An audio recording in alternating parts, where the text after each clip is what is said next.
Ranieri tries one!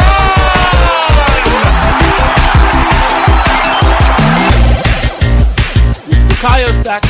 We thought that maybe the season was back on, and then Lady Luck said, April Fools, this is not that kind of gooner, an Arsenal podcast, and we're coming to you after a 2-1 home win against Fulham, in which, yes, Bukayo Saka made his return. The stadium roared like he had scored a goal. It was really lovely to see, and then he did score a goal, which was even better.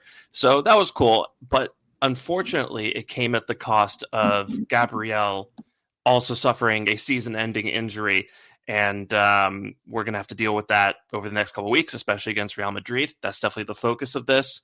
And yeah, just one in, one out, easy come, easy go.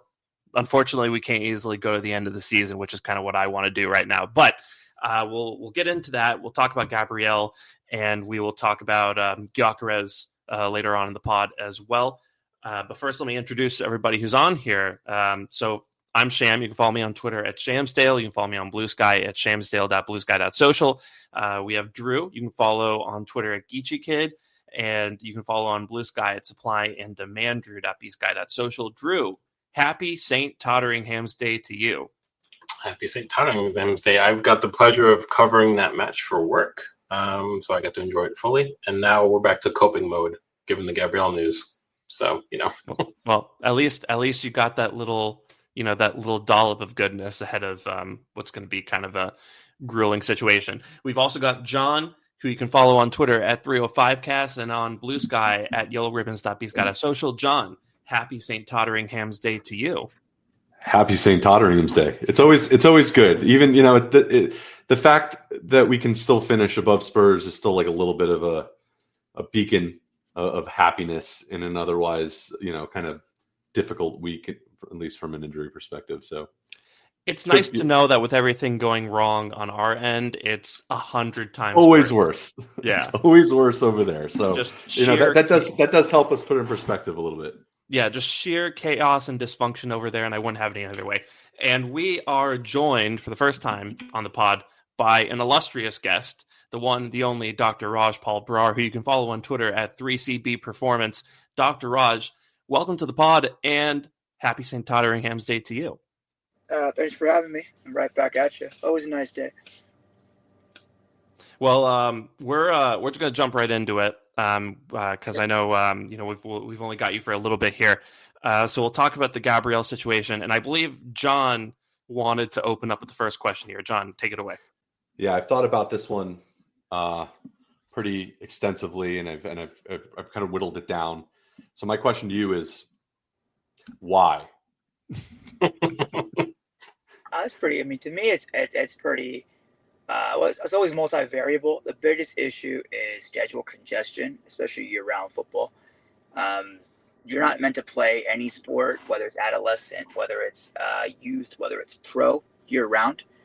And so it's just too much on the body. It's something I've talked about on Twitter, 100 times. Players need proper off seasons. It's the most important part, in my opinion, of the season. They say titles are won in the off season, and that's not just because we're recovery. That's when you actually build up your physical and mental base as well. Mikel has touched on this too. There's a great clip with him talking about it, right? Saying where players can't recover, they're pretty much just burning the candle at both ends. And a lot of that comes down to the off season. You have players playing international football. Now they're coming back. They're coming into camp later, right? So not only are they gassed out with limited physical and mental recovery, now you come into camp later, which means a quicker ramp up for matches, right? Which leads to more risk, then cumulative fatigue.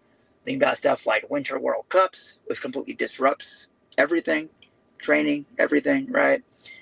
More and more, obviously, whatever, international games, et cetera, et cetera. So you add all that up, and you have what we have right now, which is soft tissue injuries being up across all football leagues, not just, I know obviously this is Arsenal specifically, but if you look at hamstring injuries, I think this season, it's like if you dole them out, it's almost like 5 per team right now. So incredibly high. For the last 10 years, I think they've doubled hamstring injury occurrence in general. And so, you have more games, you have higher intensity of matches. Premier League better and better teams up and down, right? So it's just a really difficult situation, I think, for all teams and players. And then you have, I didn't even mention, you have a lot of these, preseason tours now that are in different countries with more and more money involved. Like last year, talking about Tottenham, I think they flew off to like Australia to play like 3 days after the end of their season, right? So it's just like, it's getting a little ridiculous. So that to me is honestly the underlying factor behind everything. Yeah, and I think it's interesting because as Arsenal fans, obviously our focus is the club, right? But if you look at the total number of cumulative hamstring injuries this season, I think Chelsea have suffered 10 hamstring injuries this season. Spurs have had 9. Mm-hmm. So there's always clubs that are affected more than we are. But I don't know. I think if you kind of think back to it, maybe 50, 60 years ago, sometimes the top international players were only getting 30, 40 caps across their entire career, depending. But then you can look at now you have like Jude Bellingham sitting on however many caps. He's 21 or 22 years old. So it just kind of is proof positive that just football by extension, players are just playing more from a younger age, which means, obviously, again, as Doc said, more susceptible to injuries. And for me, things like the Club World Cup has no relevance on basically anything. Mid-season World Cups. For me, my biggest gripe with football today is when money becomes involved. Obviously, matches generate it. Not just tickets or merchandise. It's sponsorship, it's everything. And when money gets involved like this, players become second fiddle to powers that be lining their pockets, right? And one comparison to North American sports is there's greater unions involved in terms of protecting players. Players have more power as well. And I think for me, the only way of moving forward to avoid this becoming an epidemic level kind of issue is to make hard decisions at that level. And if players have to kind of even revolt or boycott, it's necessary because we're in a position now where, you're looking at, it wouldn't shock me if a team, again, had like double the hamstring injuries 2 years from now that maybe Spurs had this season. So it's difficult, it's frustrating, but the current landscape, it's hard to know what the solution is at the moment. And I just kind of throwing into that, and we've talked about this before, and it's like almost like beating a dead horse at this point, but it seems like, or from a refereeing standpoint as well, we're seeing a lot of dangerous challenges going around, especially this season, dangerous play that's not being properly officiated as well. So you have all of this stuff that Roger is indicating with preseasons and more congested fixtures. We have maybe, like you were saying, Drew, a desire or kind of a drive to increase revenue. And not only that, you have this refereeing decisions that seemingly are not taking player safety into account, which I think is a perfect storm. I think we lost Raj. There he is. Yeah. Doc, can you hear us? Okay, I think we lost him for a second, but there he is. Can you hear me? Yeah, we can hear you. Sorry. We were just saying the refereeing is terrible too. Yeah, no, officiating, obviously, James Sarkowski comes to mind right now. But yeah, it's one of them. I think one thing also is when you think about when you have more fatigue on players, it tends to negatively impact decision making, which leads to worse challenges, which leads to worse ability to get out of challenges. And so that's a big part too. When you have tired players, we know it impacts your cognitive ability as well. So, that's also part and parcel with some of these contact injuries. Although, from an Arsenal perspective, we've been able to avoid a lot of contact injuries, but that still certainly, I think, comes into play. Generally, I'd agree with that for sure. Doc, do you what sort of role do you think rotation or lack thereof has played in kind of the injury crisis that we've had going on this season? I've seen a lot of people trying to put this on Arteta and questioning training methods and kind of implying that we're overplaying guys in situations that they don't need to play. I keep on hearing about, Gabriel playing the second leg against PSV when we were already 7-1 up on aggregate.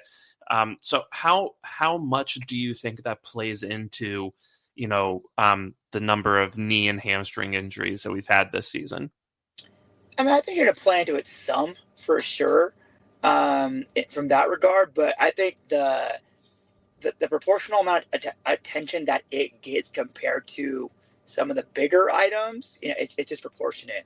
For example, I think Gabriel played once in 9 days before this game, and now he picked up a hamstring injury, right? So, a lot of this stuff it's cumulative over the years, and it comes from not being able to build up your capacity to handle a workload. When does that happen? The off season, right? Yeah. And so, rotation, of course, is going to be important, especially if players, who are redlining on your metrics for sure. But again, it's not quite that simple. If it was all just about rotation, why do we see a bump in injuries at the start of a season? And that's because you have players who are now preseason going to regular matches with higher. Anytime you increase intensity, you're at risk for an injury, right? And so there's that aspect as well. The question is, what's that player's fitness like? Does rotating them actually reduce their fitness? Because there are some players, and this is why there's a new paradigm why you see a lot of Arsenal making like subs for 30 minutes, is that you'll have guys come in and play 30 minutes and that replaces what we call like their fill-up fitness topper after the match, right? And so a lot of times you're using matches now to be at that fitness topper as well. So it really just depends on that specific player. It's not as simple as, just rest the guy, right? And this idea, let's let these guys rest for 2 weeks. Again, Gabriel's case in point. Like, it's not just simply about rest. It's not just about overplaying guys. It's also about underplaying guys. You got to find that medium. And so, there's so much that goes into fitness. And unfortunately, the way that it's spoken about, especially on Twitter, is so basic. I would love to hear these people talk about other fitness topics and, really get their insight on things. Yeah. Oh, sorry, Drew, did you want to jump in here? No, I think it's interesting because with the advancements in sports science that we have, we know that clubs meticulously track players' workloads, but also physiologically speaking, every player is different from another. I think Doc brought that point out brilliantly. It's what works for Gabriel might not work for Havertz or whatever it might be. And it's difficult because when you look at the data as well, you'll see that specifically for this season that we're nowhere near the most intense side in the Premier League yet. We've still suffered hamstring injuries, but right about the same average that the Premier League has suffered. So it always grates me that fans want to try to find fault with Arteta or the club for mismanagement. But if anything, I would say that players are borderline overmanaged at this point, and they kind of have to be because of the intensity that football has come on. And there was that, I don't have it up right now, but there's that graph that came out about the steady incline of the intensity of Premier League matches over the last 7 or 8 years. But it's been a steady growth year on year, and that kind of shows you what the players are in for.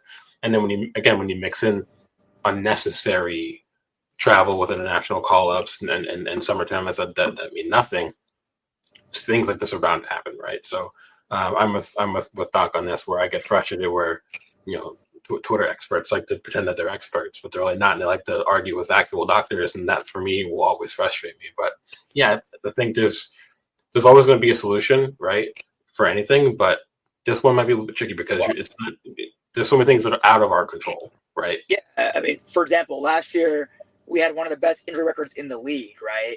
And nothing has changed in terms of really of our physio or our science staff or our fitness staff. So did our training suddenly change 1 year to the next, right?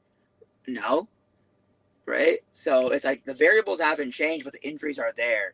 Does that mean you have to look at not the outcome, you have to look at the process? The process is the same. There's got to be something else outside of that process, which is most likely causing this, correct? And so when you look at the cumulative fatigue over the years, this is a team that's been pushing hard, whether it was for Champions League, whether it's last year, obviously, to win for the entire season, right? Especially the back half of the season.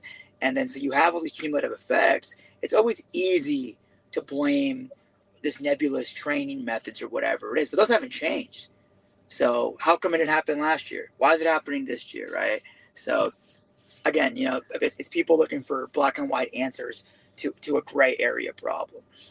Yeah. And, like in terms of things that have changed, right? It's like you said, a lot of it's the off season where you look at last summer and Rodri, he played, basically every match, almost every possible minute at the Euros. He won the Euros, and this is coming off, 2-3 years of playing, high 3,000s, low 4,000s in terms of minutes.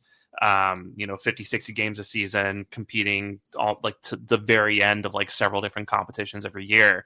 So, he goes down with the ACL in September, and then Saka, right? Similar situation, playing a high number of minutes, plays base like almost every minute at the Euros as well. Declan Rice does play exactly every minute possible of the Euros, and he's suffering some injury problems as well. So, in the meantime, Mohamed Salah didn't play, in an international tournament during the summer. He kind of, compared to everyone else, got to put his feet up a little bit.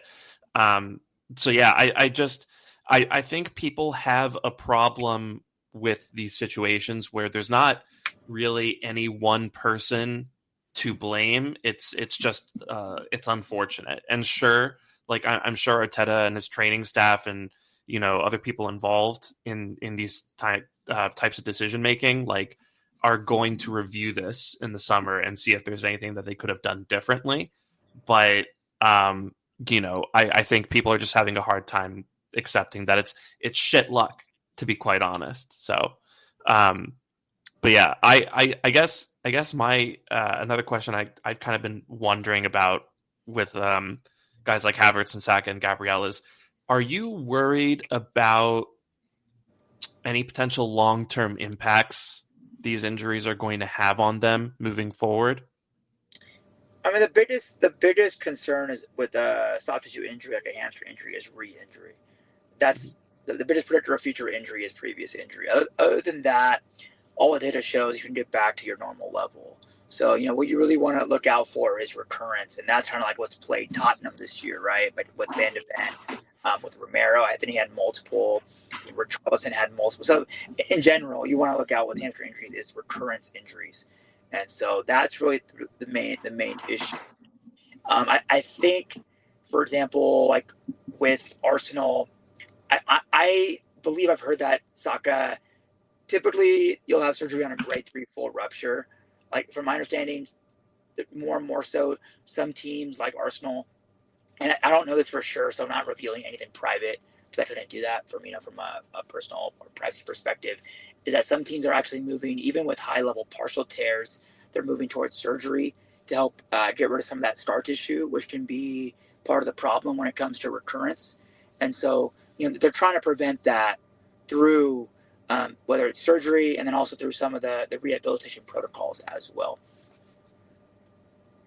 That's interesting because I have seen kind of this mischaracterization online of every hamstring injury that or every hamstring tear that requires surgery being a grade 3. For example, the best classification system now is actually out of 4 grades. So that just tells you how outdated a lot of the stuff you hear online is. It's actually 0, 1, 2, 3, 4, and then it goes 3, 1, 3, 2. There's a lot more detail than people think. Yeah. Well, I guess. Are you like concerned about like Gabriel? Or I guess my question is, what kind of timeline are we looking at for Gabriel?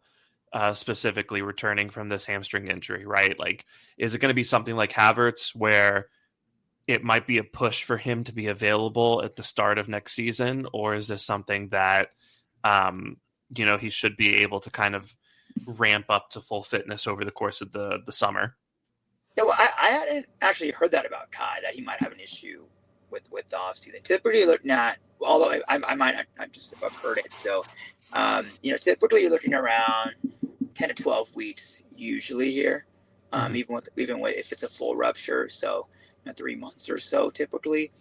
I think it might actually be, I don't want to say a silver lining here, at least it gives a proper summer off to build up after the injury, right?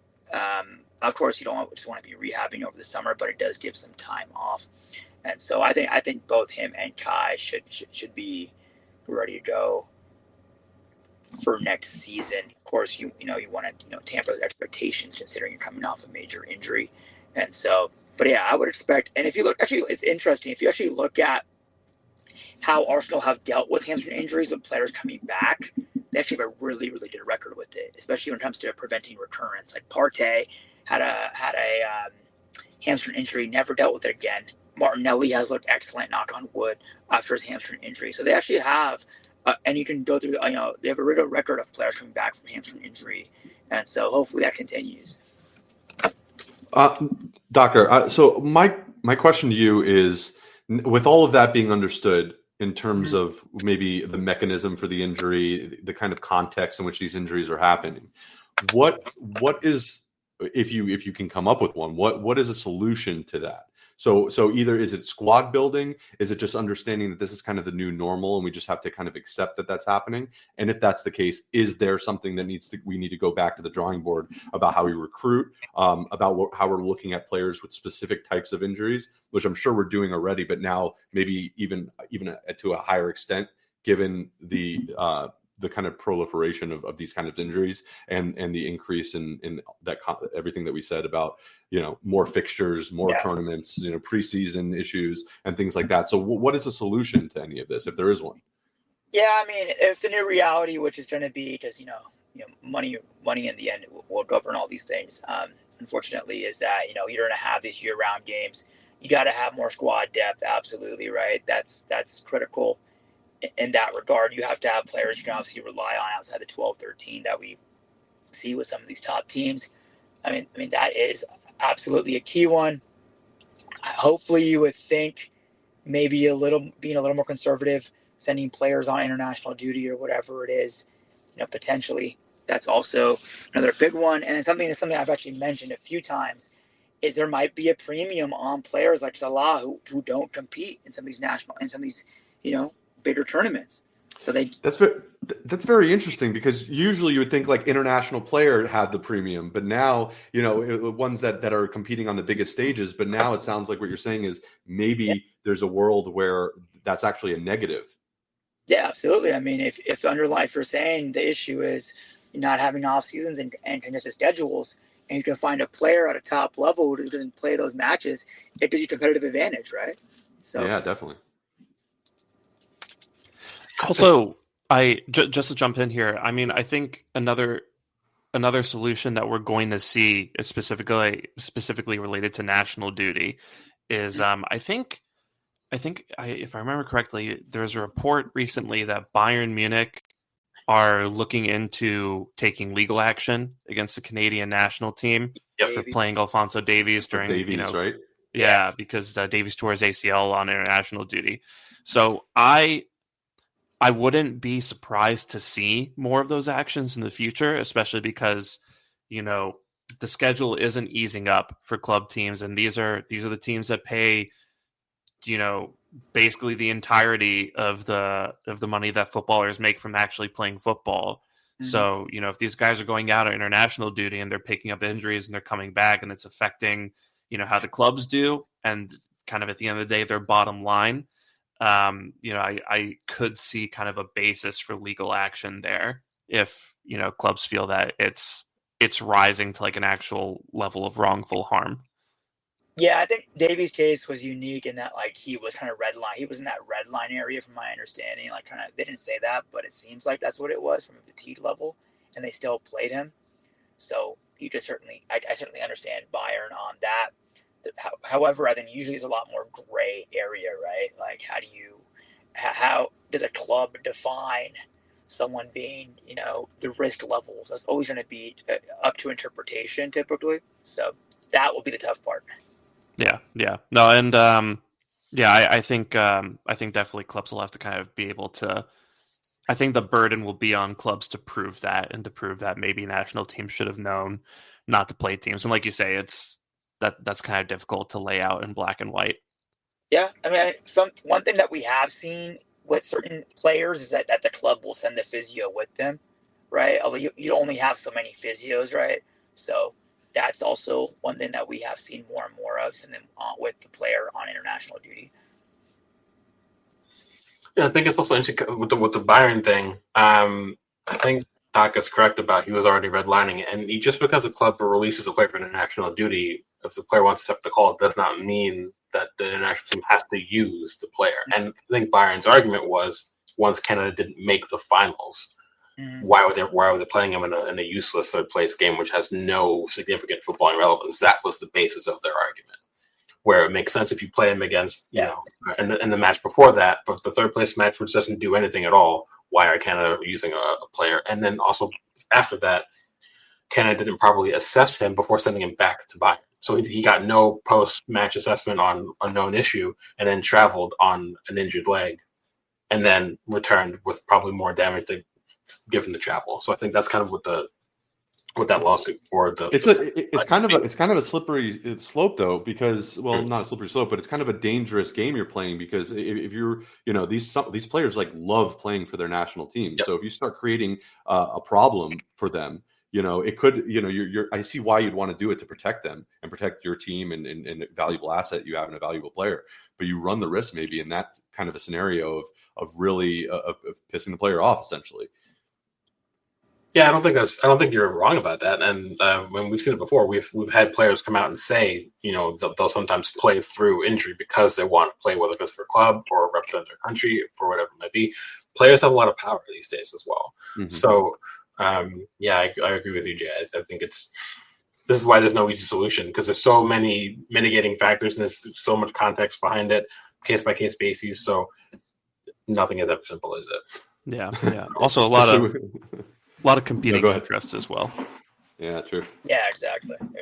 So it's a really difficult situation. I think part of it is why I think, let's say from Arsenal perspective, is why you need, I think more and more so you need a manager like Mikel, who's a very player who develops those relationships with players, and so you can have those honest conversations with players, right?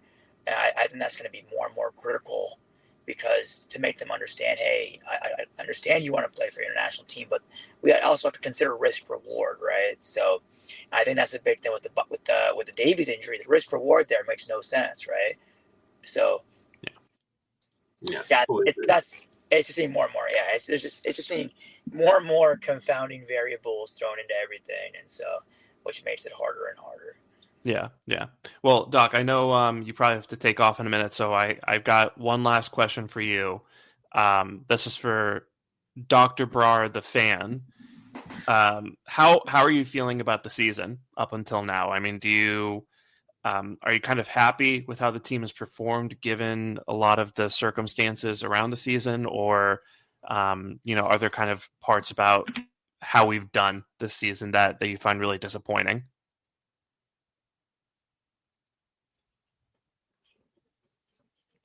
Agreed.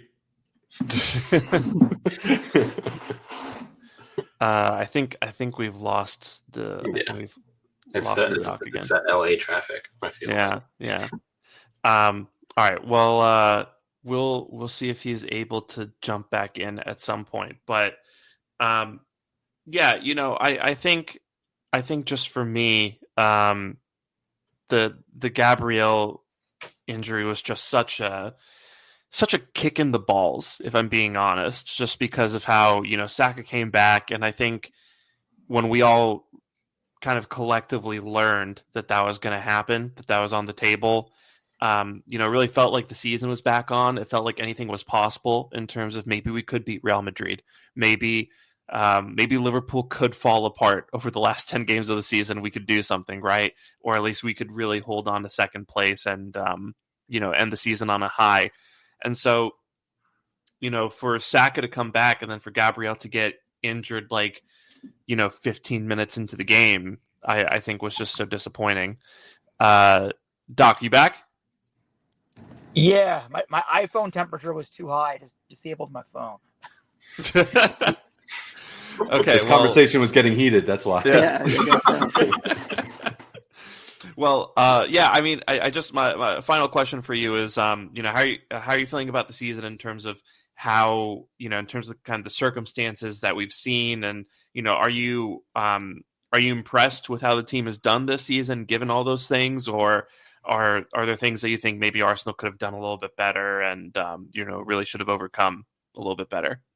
I mean, honestly, when you look at the amount of injuries and you look at who they've been to, and you look at how in past seasons, even 1 or 2 injuries would completely throw the team off.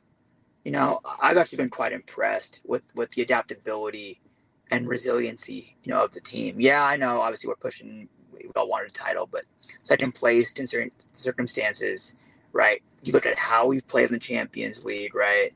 Obviously, the cups you wish you were a little bit farther, but I think all things considered, I've been pretty impressed with the team, and I think the process is still there.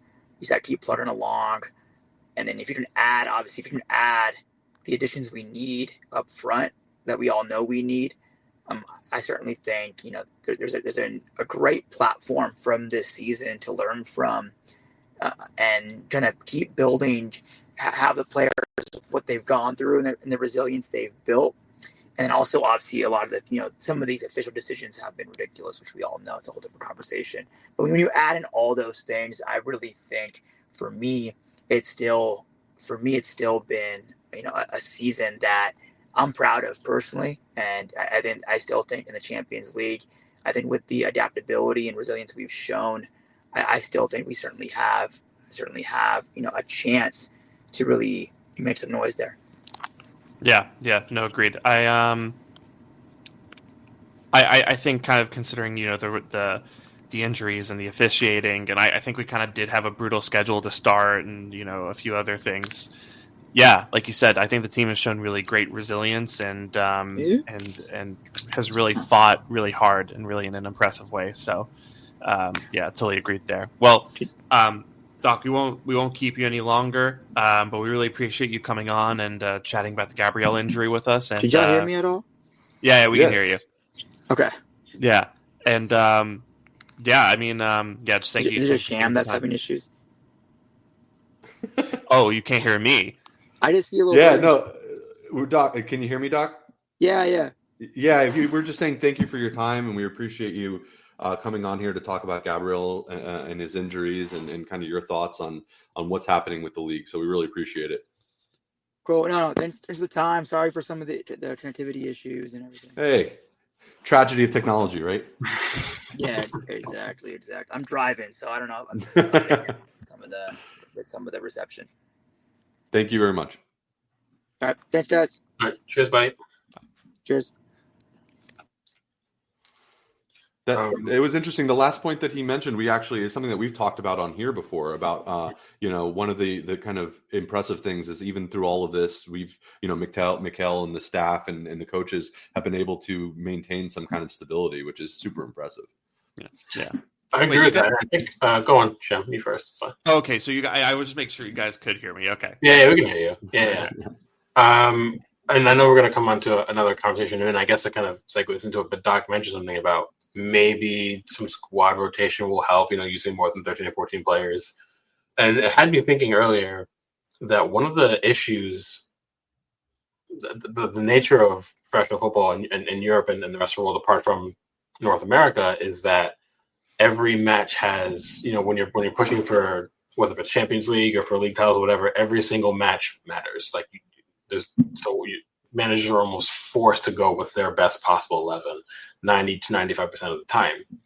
But if you compare that to MLS, because there's playoffs, and all you have to do is finish in the top 9 in the Eastern or Western Conference, you can still go on and win major honors by only having a subpar season, right? So, and just watching MLS this season, Messi's already been on the bench to start a league match, and there are only 6 league matches into the new season, and Messi's already not started before. And that just kind of shows that managers have more leeway when there's less jeopardy involved week in and week out. And I think it's frustrating because the issues with squad building will always persist, because we'd love to have essentially 2 11s that we could trust back to front, right? But no club in the world has that, because unfortunately players have needs. Players want to play, right? And when it comes to, in the case of Gabriel, He's now starting for Brazil. He's recognized as one of the best center backs in the Premier League, arguably in Europe this season. And we have our own personal goals as a club, right? So, and center backs are rotated the least of any other position apart from goalkeepers.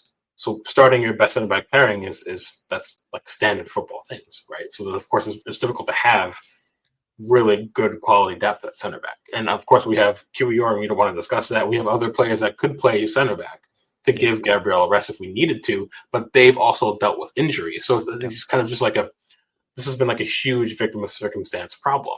But I do think it's interesting that because of the jeopardy involved with professional football that you don't see across other sports, teams can rotate. Like, for example, in the NBA and NHL, they have 82-game seasons before playoffs. You can rest some of your best players. You can reduce their minutes to worry about game load. In baseball, they play 162 games. Pitchers only pitch every fifth game. You'll have your backup shortstop will start 35 times or 40 times because you can do that because playoffs, right? So I think it's sort of like a slippery slope when dealing with match slope with professional footballers across the world because you don't get that luxury. So to have the footballing landscape change in terms of squad building, we'll have to ask clubs to break away from what is maybe A, tradition in terms of how you use players, but also B, players might have to almost kind of reduce their own requirements so they can also A, stay fit and healthy across the season, but also B, some might just have to play less in terms of what they want, just so everyone can kind of find some sort of happy medium. So it's such a difficult question. The problem in Europe is that it's escalating. It's getting more and more congested. They're adding more. Now they're talking about different formats of a team that like the Champions League, for example. Yeah. And now you have even more situations rather than less where you have congested fixtures and time for players to get injured. So it's really kind of a bleak situation that we have going on. And I don't think there's really I know we talked about solutions with the doctor, but I feel like it's only expansion outwards of the squad that's really the only, and just luck, just getting lucky with particular players and squad building. So yeah. And that's the thing, right? Like you have the 38 game season, maybe 40 game, maybe like 36, depending on the league. And then you've got the cups, and then you've got, the European competitions now that, Champions League is tacked on 2 more games in the group stage. And then if you don't finish in, I think it's like is it the top 8 or the top 8? If you don't finish in the top 8, then you have to play 2 more games on top of that. And then there's, they're making friendlies now into the Nations League, so that players feel compelled to play in that. And then you have, the World Cup, and we're probably going to have another Winter World Cup the next few years, right? And then on top of that, there's the Club World Cup in the summer that teams are going to go and play in. It's just, we're talking about like 60, 70, 80 games a season. Without an off season. The thing about the North American sports is they have bigger calendars, but they still work in an off season because you need that as a professional athlete, like Doc was saying. So yeah, it's too much at this point, really. Yeah, it was concerning to me, or it started being concerning to me when like football in general was just okay with things eating into preseason. Right. When they started being okay with like, just players aren't going to be back until like 5 days before the season starts. That's when I started getting worried. But in terms of this rotation thing, I really think this is kind of like a, what's the word I'm looking for here? It's really stuck in my craw because like, I don't know. I sound like I'm. No, I love that. Good. These kids. It's like Foghorn Leghorn. I say. I'll say. You know what's really stuck in my craw? Half our audience don't even know who Foghorn Leghorn was, so they're going to just imagine a giant chicken. That sounds like what's his face, Southern Benoit Blanc. But like, because I saw people responding to the Gabriel thing with like, oh well, maybe we should have just rotated more. And first of all, like we've already talked about Gabriel's situation personally, where he hasn't really played that much in the last 2 weeks. But on top of that, I think the rotation argument is so not bad faith necessarily, but so forgetful of how seasons actually work. It's the rotation argument is kind of like the sign a world-class player argument of the transfer market. It's like, okay. Well, why doesn't Rafinha want to play backup to Saka? Like, it's just like people are just like rotate. Oh, no, not against that team. They're too good. No, not against that team either. No, they're not good. Well, okay, why don't you go ahead and rotate in the cups? Rotate. Oh my God, why do we always throw the cups? Okay, play against Ipswich. Rotate against Ipswich. Oh, well, why are we losing? Why are our backups not as good as the starters? Okay, you just play the starters. Take the season seriously, please. But rotate. And it's like, you have to pick one. Like your best players are supposed to play like 95% of the time. And like that's just how it works. And there is a drop in quality, and especially in the Premier League, and I would argue a couple other leagues as well. Like the teams are just too good now, right? You can't you can't play like 3 or 4 backups against like Aston Villa or Brighton or Brentford. Like they will punish you for that, right? Like and even most seasons you can't do it against the newly promoted sides either, because they're actually good enough to deal with it. Literally, unless you're playing in the Eredivisie and you're PSV, Ajax, or Feyenoord, and you can play half your rotated squad and still beat I don't know, go at an equal 7-0. Yeah. We don't have that luxury in the Premier League. You don't have the luxury in La Liga, Bundesliga, wherever. So. Like it must be nice to be PSG, because in Liga, like you get to just bring on Gonzalo Ramos and Warren Zaire-Emery and Desiree Doué off the bench, and maybe they can play 15-20 games as starters on top of that, and still lose the Champions League every season. They might do it this year, although it's every year. I will say the bright side of us like probably losing to Real Madrid in the next round is. I think it would be a Real Madrid PSG matchup, right? If PSG beat Villa, I mean that'd be really fun. Surely. That'd be pretty fun. If Villa were to beat PSG and we lost to Madrid, I don't think I could live with myself. But yeah, it's it's just I think people just kind of forget how seasons work when they talk about this injury situation. So. But I mean, real quick before we kind of get on to this, to the Gyökeres news and conversation, I guess what are you looking to do for the rest of the season with Gabriel out and maybe particularly against Real Madrid? It's a hard. I mean, I think the answer would be easy if we didn't have other residual players out injured, right? So I think in an ideal world, you'd probably start, Luis Scully at left back, and you would maybe keep Timber at right back, and then go like Calafiori Saliba, or go White Saliba. Start Timber right back, or you start Timber center back with White right back. But again, residual fitness concerns. So unfortunately, it's going to be a Kivior party at the back. And it just kind of, it just kind of is what it is, right? But not for nothing. I think we said it before, even under the best of circumstances, even before the injury even happened, where we said if we got knocked up by Real Madrid in the Champions League quarterfinals, how upset could we really be, right? So after this injury, we still really can't be all that upset about it. I think it's like that scene from The Matrix, though, and it's like not like this, not like definitely not like this. If we went out full strength and we really gave it everything, but like it's like that. Oh man, what if? I didn't want a what if. I wanted to know that we can go in there full strength and lose to them. Fine, it's Real Madrid. What are you going to do? That's like that's their thing. Is this Champions League? Well, among other things, like probably crime. But at the end of the day, I wanted to. If we lost to them, I wanted it to be with at least Saliba and Gabriel, not Keyboard.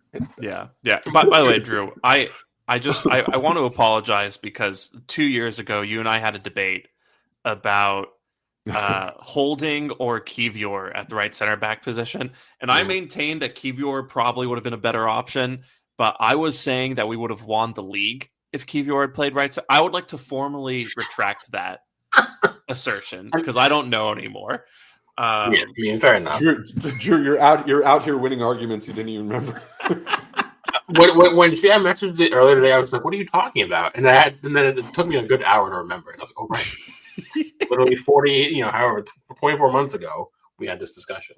About once every 3 weeks, I like remember that we trotted out Rob Holding in the run-in for the 22-23 season, and I just need to like go for a walk just to cool down, just clear your head. But yeah, it's tough, right? Because I don't think Kiwior is a bad player, but it's terrifying, the prospect of him going up against that front line for Real Madrid. But unfortunately, right, I mean, it sounds like Timber is going to be okay, because it sounds like that was just like a knock impact injury. So sounds like he'll be fine. But White, currently has like that little issue with his knee that he picked up in training. So like even if he was fit tomorrow, like that's not a game you play. Exactly. Like, do you want to trot out like a just back from injury Ben White against Real Madrid? There's maybe a debate there. Maybe. I mean, if Calafiori is available against Madrid, I think I would do that for sure. It didn't look too good, though. It didn't look too good. Yeah, I mean, like I think Calafiori will at least be available for the away leg, but I think the home leg might come a little too soon for him. But I mean, we'll see. But yeah, I mean, I think we're looking at a back line of Timber, Saliba, Kiwior, and Lewis Skelly. And like it's not terrible. Like, I'd be fine with that in most Premier League games. But like, it's like, John, like you said, it's just a shame that we don't get to play these guys like at our best. And also, are we going to sign another left-sided defender now? I've heard tell about Joel Hato. Yeah. It's cursed. That left side's cursed. Yeah, it's. I was talking to someone today, and they said that our backups for Saliba and Gabriel weren't good enough, and I was like, well, on paper, it's White, Timber, Calafiori, Tomiyasu, and then Kiwior, right? So like, it's actually pretty good. It's just that all of them are injured right now, and I mean that's the thing that keeps getting us is the cluster injuries. So yeah, I mean, I'm gonna be watching the Madrid game from behind my couch. I feel like it's just gonna be tough. So we'll see. But let's chat about Gyökeres real quick, because I really do want to have that conversation before we get out of here. So what was it, like a few days ago, like 3 or 4 days ago? Wow, a lot of things have happened since then. But David Ornstein linked us to, well, he basically came out with a report that said we were strongly considering Gyökeres as an alternative to Isak, should that not be possible, which probably won't be possible given the way Newcastle are playing and their likelihood of making the top 5. So yeah, I mean, Gyökeres, 27 years old, also Swedish, plays right now for Sporting. Putting up some insane goal numbers, goals and assist numbers over the last couple of years. I mean, Drew, you wrote about this, so I'll come to you first. What do you make of Gyökeres, the player, and do you think? Actually, I'll ask it like this: after Isak, where would you rank him as a potential option for us, and like give us an idea of like the players he's like before and after? I feel like it depends on the residual question. The residual question, and I got into a good conversation with one of my friends about this, is if I don't think Isak's happening for the record. I genuinely feel like Newcastle will find a way to keep him, even if they don't get Champions League, if they get Europa League, it'll be enough. He's not pushing for a move. He likes the area. He's bedded in well. He just got the club their first trophy and way before we were born. I think like 70 years or something. Yeah, it's been 70 years. So he pretty much has it made. I think it will take a monumental bid, and I don't think that level of a bid would make sense for us given the other business we have to do. So that's how I kind of preface it. Whereas if we had one piece of business this summer, I would say break the bank for him. The problem is we don't. Yeah. Even if we make sales and we sell well with Bertha coming in, the reality is we need a center forward, a left wing, a midfielder, maybe 2. We're going after a goalkeeper we know of. We might be going after a defender. So there's a lot of things we have to, and we've done work with Mendy already. We still have interest in Williams. All these things kind of compound itself into saying that the money just isn't there for it. So I think it would take something like untold to happen for us to even have a chance. So with that in mind, the question for me is, it's telling that just after Berta comes in, that this news breaks, which makes me feel like, and I think it's a fair thing to suggest, that he's come in and maybe he's trumpeting that we need a more win now striker than another player who still has some seasoning. And let's be clear, I rate Benjamin Sesko quite highly. And he's who I would have wanted before this conversation if we weren't going to get Isak. And I wrote about that as well. But more so than Ekatike, and that's a whole other conversation for another time. But I think for me, Gyökeres gives you... it's so hard because Scott Willis did a really good post about Elo, about where his numbers would be translated from Sporting to the Premier League if those same numbers. Yeah. And I think that post was great, but unfortunately, you can only do but so much to know how he would get on in our system. You can't really account for that or what the club might do and how we might taper ourselves tactically to get the best out of him. We do know how we create chances. We do know the types of goals we look to get. And my argument is if you've replaced Havertz this season or last season with Gyökeres in those same exact chance scenarios, he's getting 20 goals in the Premier League, which is kind of all any fan would have been wanting for the last however many seasons, since Aubameyang, really. So that, for me, tells me that if we plug Gyökeres into the system, we have a greater chance of winning something. And I like Kai Havertz quite a bit, and we know he's versatile, right? So that opens up the discussion of, do you play him and Ødegaard as dual 10s with Rice behind him, depending who the opponent is, and you get a lot of different tactical solutions, right? So, but for me, if we're looking for a win-now striker, I think Gyökeres makes the most sense. If we're looking for a player who we can season and mold better into what we really want for a striker long-term, then Sesko makes more sense. So I think it's not so much of what I want, it's more of what makes more sense depending on how the club views a project. If the goal is to win the league next season, you have to go for Gyökeres, right? And yeah, the yellow post is great, but the dude gets goals. And he's done it consistently for Sporting now. He does it for Sweden as well. He looked very good in the Championship, which is a really hard league to play in when he's at Coventry as well. So I feel like he would make the most sense for a win-now player. And the fans were fine with getting Ollie Watkins, who's almost 30, getting Gyökeres, who only turns 27 this summer, who's entering his prime, and he'd be available for, 60 million or whatever it was. I don't see why you would talk yourself out of that. But if we want a more longer-term player who we can mold along with a younger core, which we do have, then Sesko makes more sense. So it's not so much what I want. Again, it's more of I want the club to go after the player that matches what their actual plan is. So if we're going to try to win next season, go get Gyökeres. If we're more of we hope to win next season, but we're really looking at 2, 3, 4, 5 years from now, looking to win multiple Premier League titles long-term as well, with a player who then we can develop alongside the younger core of Waneri, Saka, and then the like, then you go and get Sesko. That would be the way I would break it down. Yeah. John, how do you see it? It's crazy. Me and Drew agree on something. Never happened forever. First time for everything. First time ever that we agree. No, I absolutely. Listen, I don't think we have the time to work on projects right now.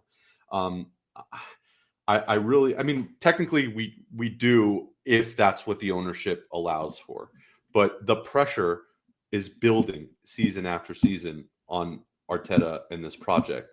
And there's an impetus to get something out of next season, maybe even not even just anything specific honors like like the league, the Champions League. We're getting to those points now where those kind of honors need to start coming in, and it's not just because the fans are going to get on his back. Now we're going to be talking about maybe players' agents who are looking at this project going, everything you said, it's all great. We love everything here. We love the family here, but he really needs to get some silverware. He's not getting any younger. My client only has a couple, whatever moves, whatever these agents tell their players. It's going to be a pressure from not only externally from fans, but maybe internally from the players themselves. So I agree with Drew again that I think it's a project determinative kind of a signing, and you're looking at apples and oranges between the two of them potentially. But I really don't think it would be prudent for the club to make a decision on the future right now. And it's kind of almost weird to say that because, like you said, Gyökeres is turning 27. This is not someone that we're not going to have for a long period of time. Right, you get his entire prime. You get 3-4 years out of him before three, 4, maybe 5 nowadays. I mean, and then that's a lot of time to mold a player, to not only keep what he's good at, but also say this is how we want to play as well, which will also kind of take the burden off the club to find someone that's coming through, to let younger players kind of to come through as well. So I think like most of the time, I agree with Drew. I would go with Gyökeres in this situation, given what we need to get out of next season. That's how I feel. Yeah. I think Gyökeres is probably sitting like at the top of my, if not Isak, then who list. Yes, I'm surprised. I didn't expect that. I'm not gonna lie. I don't know why, but for some reason I thought you were gonna go for a younger option. I guess previous conversation. I guess we're just very persuasive, right? Yeah, I mean, the thing is, right? I mean, like what you guys are saying is absolutely right. Where we're hitting a point in the project where you got to win something, right? And like I don't like saying that. I really do feel like almost like spoiled when I say that, but like you are hitting the point in the project where like something like you guys have to lift some silverware, or otherwise guys like Saliba, guys like Saka, maybe even guys like Rice are going to start asking questions, like you guys said, are going to start asking questions of what they're doing here. And so like, Šeško seems great, but Šeško, you're looking at 18 to 24 months in terms of like really molding that guy. Gyökeres, yes, there is a possibility that he walks in and he's not up to scratch. But I mean, we were talking about a guy who, played in England for Coventry, which is Championship is a pretty competitive league on its own. He played there for a couple seasons, and, he's playing the Champions League, and he's been up against really big teams like Benfica and Porto and done quite well, right? So this isn't a scrub. And, I've been watching a bit of him recently, really like robust physically in terms of his build, very fast, loves to dribble at defenders, get shots off, actually surprisingly good in link-up play, which I didn't expect from him. Back to goal, I don't love it, but like that's okay. Aerially, I don't think he's great either, but I think that's something that if any team can make up for it, the Arsenal can, right? Like you just play Havertz at left 8 as kind of a second striker of sorts. And I think you can more than make up for that.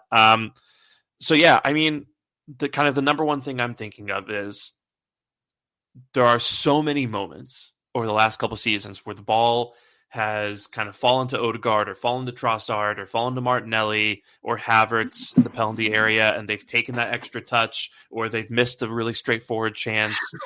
And I look at Gyökeres and I think that's going in the back of the net. It's going in the net. It's Correct. Going in the net. And at the end of the day, I think that matters to me more than anything else. Like, even if he comes in and he's Aubameyang, just a low, like 14 touch per game kind of guy, right? I'll take it. And he isn't. Like, he's 40 plus touches every game. That guy gets involved in the buildup. But just I think of some of the chances that fall to our other attacking players, and I see what Gyökeres can do at the half chance. He doesn't mess around. He puts his foot through it. He's very.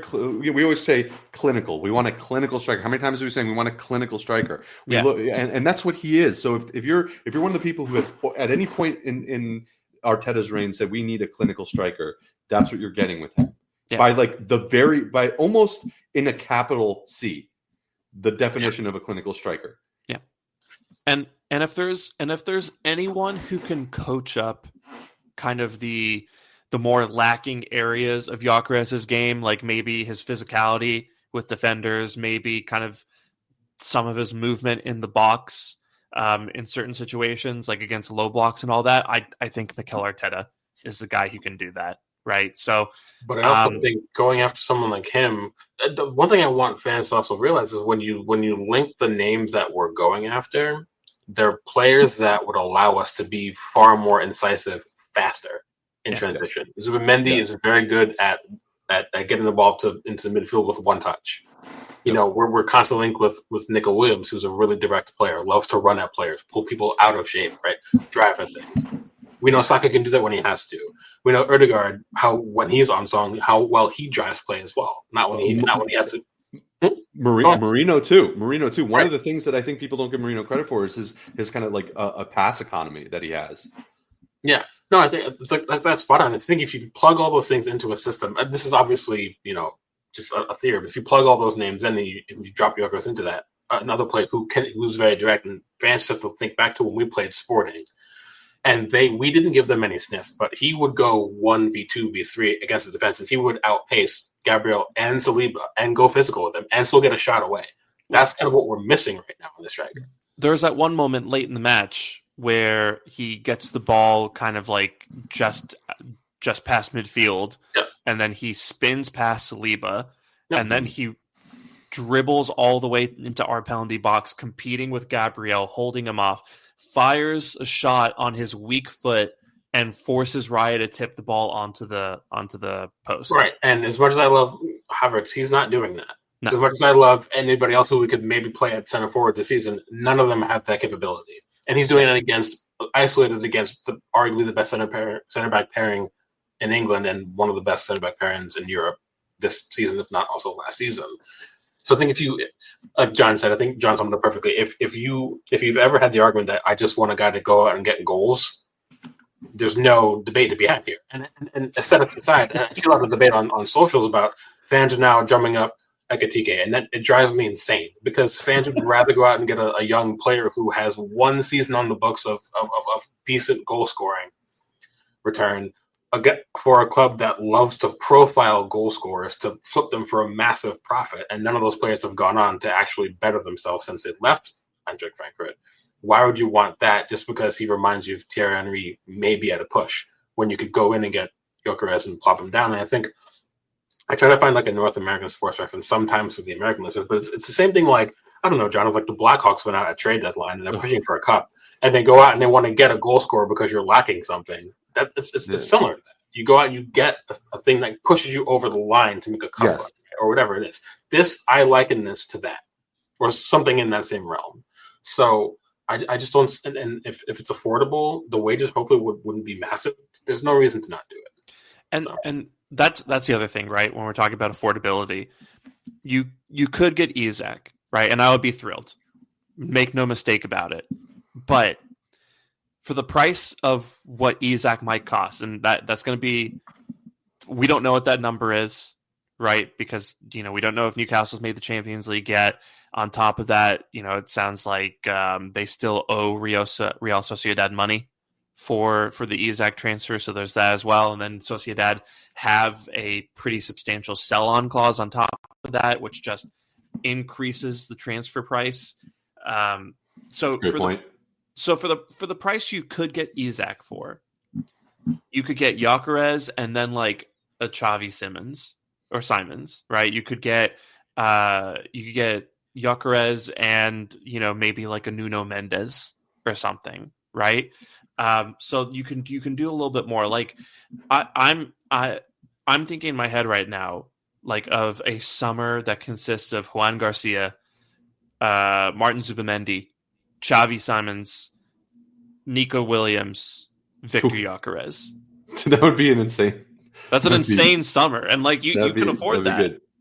We can afford that if we don't sign Isak, and I don't think Xavi is going to happen, even though I would love it. But you replace him with Naipen, and then you still have that same discussion. Yeah, you're still getting 4 or 5 players in because you're being sensible with your spending, but you're also targeting improvements across the team while also raising the floor and raising the ceiling, which we've talked about before. Yeah. And so, you I think Gyökeres, kind of just to put it simply, is is a player with a very fair price tag on him, and that allows you to do more in a summer transfer window where, frankly, we do have a lot to do. So I think for me it goes kind of Isak and then Gyökeres, and then probably Šeško, and then Watkins, and then Ekitike. I think I would probably throw Osimhen kind of after Šeško on that list. I'm going to hang up. Whoa, Yeah, no. I mean, one name I would want to. Well, there's two names. One name popped up recently, and I saw it at work, but another one I think people sleep on is Retegui from Atalanta. He's actually he just goes out and he gets goals. Yeah. Like he's not a flashy player by any means. I don't know if he necessarily fits everything we need, but if you put him into the box and get him on a chance, he might score it. And another name was Lucha at Udinese, and a lot of fans won't know who he is because unless you watch Udinese or Serie A, you have no clue. But he's 6'7" and a good box striker. I don't know, but I don't think those will happen. But I do think that there's probably a hierarchical list that Berta has, and I think the one for the first time in a while, just off the back of the Gyökeres news, I've gotten some confidence that we'll actually get big deals done, which I didn't always have before because our track record showed we couldn't get those deals done. Yeah. So as long as Berta's come in to say, he's put in his 2 cents, that's clear. As long as we can go out and get the deals done now, I'll still always have faith in what the club are trying to do in terms of the players they're targeting, as long as it makes sense for what we're actually going after, which is what we talked about before. So. Yeah. The Gyökeres news from Ornstein really did tell me one thing, which was, well, I guess 2 things, right? One, we're looking at Gyökeres, and 2, that we're doing that because Berta came in, found out that we really wanted Isak, and said, that's going to cost a lot of money, right? And I think I really do find that encouraging. Just kind of pivot to Berta real quick. I do find that really encouraging that he's already come in and made his thoughts known, right? And is trying to push our transfer business in a particular direction, or at least kind of come up with alternatives for Arteta and the board to consider, which is, again, really encouraging. And, it is important to take a lot of the reports that we're going to see in the future with a grain of salt, because Berta's known for trying to use the media as part of his negotiations, as kind of part of his strategy in the window. But it's just nice to see us looking proactive in the market again, which I don't think we've always been. Agreed. So we have this one policy at work, is that we really don't listen to transfer rumors when we're covering things. If it's not from Ornstein, don't. And I try to say this to fans all the time, especially because the club, even before I even started working at my current job, the club went through great lengths to kind of get rid of all those insiders trying to dispense information and putting our cards on the table beforehand. The club don't want us to know, don't want other clubs to know what we're doing. Because that's how transfer prices get driven up out of maybe the price point we want to pay. So I think, for fans listening, if it doesn't come from Ornstein, don't even listen to Fabrizio Romano, because we won't get into that at the moment. If it doesn't come from Ornstein, just don't listen. Just be patient. And there's going to be so many rumors surrounding this summer as well. It's just like wait for hard facts. But I do think that, and I said it, we're in for a big summer. And I think you heard it here first. Dissociate. until Ornstein speaks. Dissociate. Pretty much. Yeah. Go full Severance. Fair.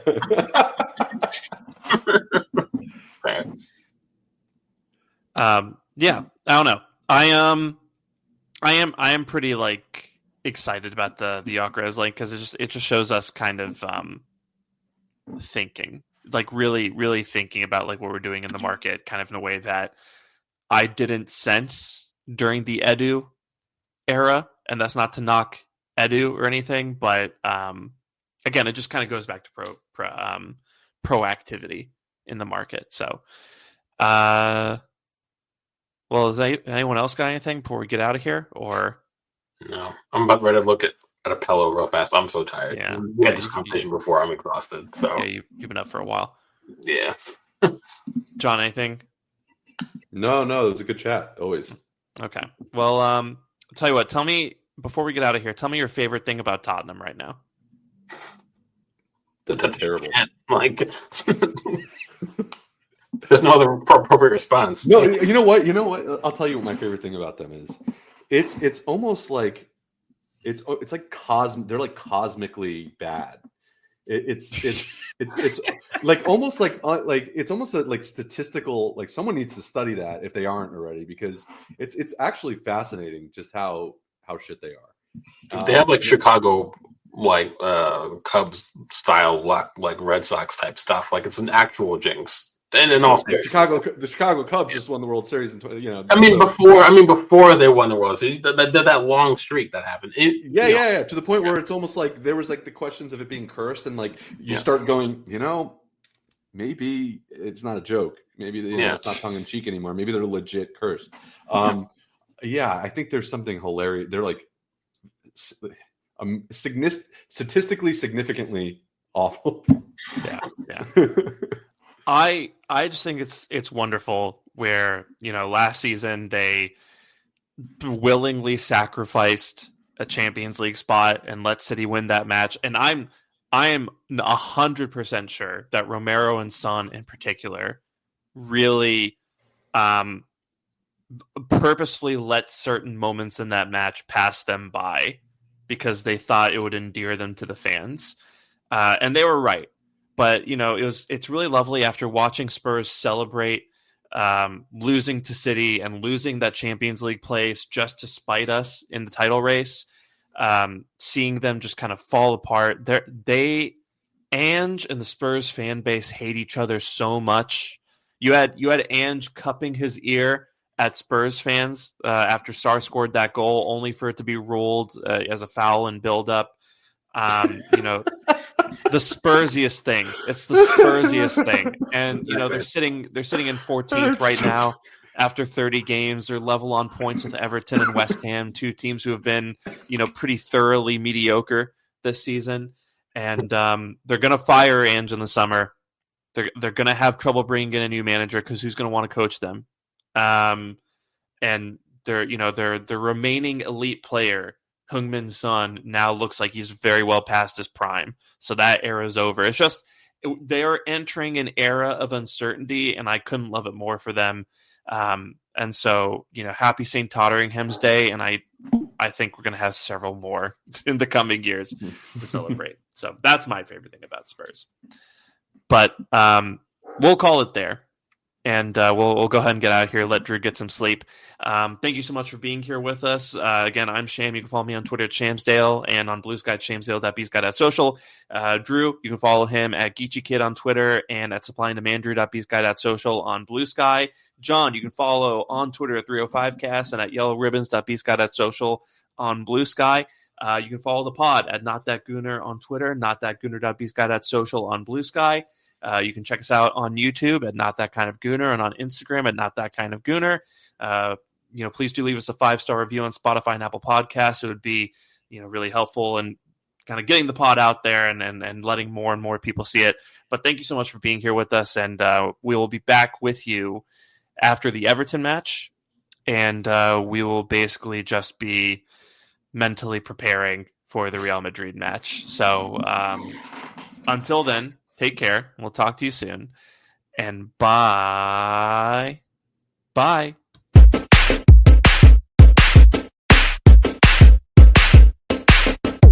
Secret Gooner. All right, I'm a Gooner. Oh, I love you!